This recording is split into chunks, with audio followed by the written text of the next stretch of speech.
Republican lawmaker Devin Nunes. Most of the time when we hear his name, it's because he's done something stupid or he's accusing the DOJ and FBI of some kind of shadow operation, and then he immediately runs and goes and leaks it to Donald Trump. But a story actually came out this week that has nothing to do with any of the political stupidity of Devin Nunes, yet it still involves Devin Nunes. According to a lawsuit that was filed back in 2015, a winery that Devin Nunes is a co-owner of, Alpha Omega Winery, they auctioned off a yacht trip as part of a charity thing that they were doing back in 2015. And the lawsuit that was filed was from an employee of Alpha Omega who was on that yacht trip to help out.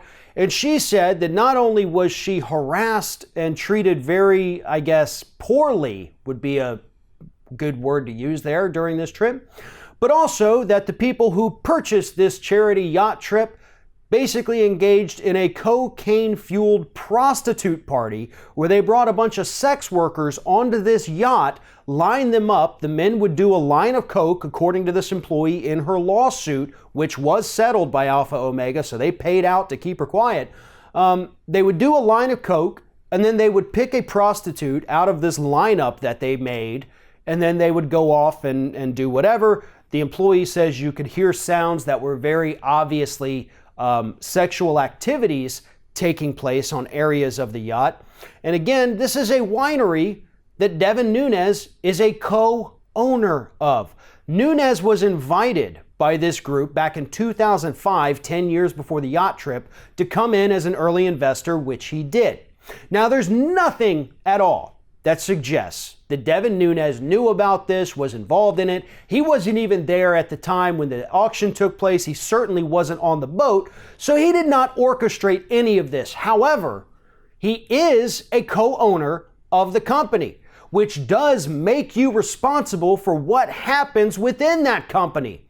And when you send employees to go basically chaperone this cocaine-fueled sex party, that does fall back on you. That's something you need to be held accountable for. This isn't a story of just, something linked to Devin Nunes got in trouble. No, this is a direct reflection of Nunes himself. If you want to invest in a company, that's fine. But you also have to understand that you're not just investing in their success, you're investing in their liabilities. Any lawsuit that comes out, any settlement, any arrests, that all comes back to your name, Mr. Nunes. I am anxiously awaiting your response to this story and the lawsuit that had been settled a while back, because I want to know exactly what you think. Are you going to keep your money in this company with this group that allowed this to happen, that allowed their employees to be exposed to this kind of danger, which is what the woman said in her lawsuit? They were fearful. They were frightened. And as a co-owner, that comes back to you. It's your responsibility, whether you're ever at that winery or not, to make sure that the employees who work there feel safe and secured, and they're not subjected to any kind of situation where they would feel like their lives are in danger. That's on you, Nunes.